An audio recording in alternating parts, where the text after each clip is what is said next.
Skull and Bones open beta is here. It's available on Xbox now, and I had a chance to jump in and play it this weekend. I put a few hours into it, and I have to say I was enjoying myself. I've enjoyed what the open beta is so far. This is basically a live service game for Ubisoft. A lot of people... So I played this at E3 in 2019, and in 2019, this game was PvP. So it wasn't Sea of Thieves at all. I think the idea there was, okay, Sea of Thieves is having tons of success. How do we tweak it and have our own spin on it? And back then, it was strictly PvP. It was like if Call of Duty and Sea of Thieves had a baby. That's what Skull and Bones was then. I can see why it was delayed. It's been delayed a lot of times, and I think they delayed it because they saw an opportunity here, and they saw an opportunity for basically what amounts to Destiny on the ocean. A looter shooter on the ocean. And that's what Skull and Bones, at least in this open beta, is to me. Now, you do see, it's a little bit deceiving because you see people walking around, and so you think like, oh, I can get off my ship. It's just like Sea of Thieves. It's not at all. The only places where you're off your ship are like trading posts that you're at. So think like the tower in Destiny. That's what these towns would be. Everything else there, from gathering resources and mining and stuff, is all done from your ship.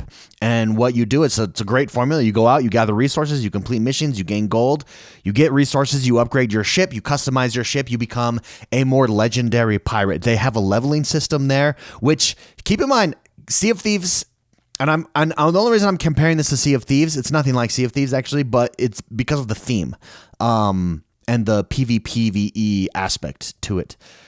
But there's a leveling system there that I think they've nailed. There's a customization system there out the gate that I think they nailed. Sea of Thieves kind of have brought these things in over time, but it's not as...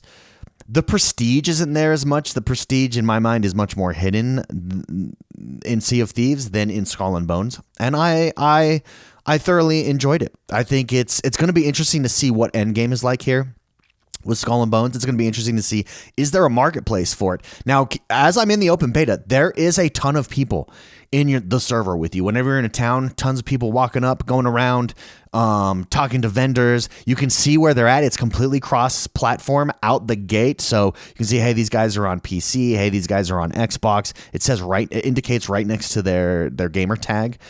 And it feels more alive, I would say, in that respect than Sea of Thieves. Sometimes Sea of Thieves feels a little empty to me, but a lot of fun. I'd be curious, hardcore Sea of Thieves fans, what they think of this. It's definitely, this sounds like I'm saying the opposite here. It's definitely not Sea of Thieves, but if you enjoy Sea of Thieves, I think you would enjoy Skull and Bones here.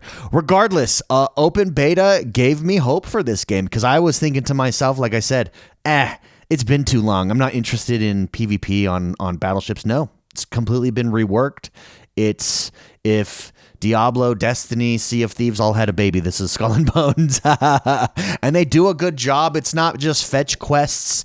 At least I didn't feel, it didn't feel fetch questy to me. It felt like I was actually making progression and that I was actually doing stuff that mattered. That ship right there is the second ship that you get. Hey, I have that ship. I use the skull on my flag, by the way. But yeah, a lot of fun. I'm going to be very curious. Now, to my knowledge, this game is $70. That could be a downside when it does drop. $70 for what amounts to a live as service game, which is going to have microtransactions in it. See, I think that you need to be either or.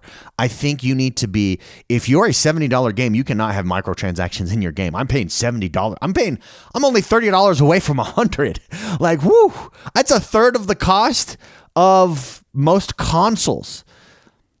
Half the cost in some cases. That's a lot of money, guys. And I'm curious on that price point, whether or not and how the microtransactions will work. I mean, I can see it'll be customization for sure in the game. I mean, this game is built for that kind of stuff. But the battles are fun. It throws you into it right away. And I think it's an interesting concept. Very interesting concept. There's just something. I mean, remember Assassin's Creed Black Flag, which I did not like that game.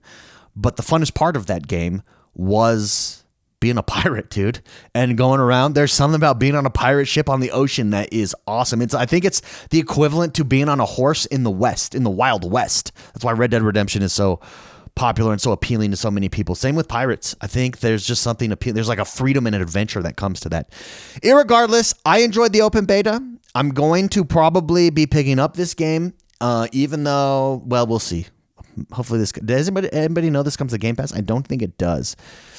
If you pre-order the premium edition, you get to play 3 days early. There it is, February 16th. So just in about a week here, actually this week this drops.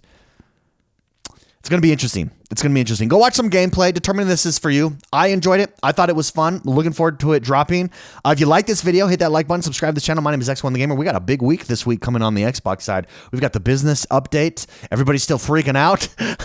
Unnecessarily freaking out, in my opinion. So big week. Skull and Bones. Absolutely loved it. Like, subscribe, and I'll see you guys next time. Bye-bye.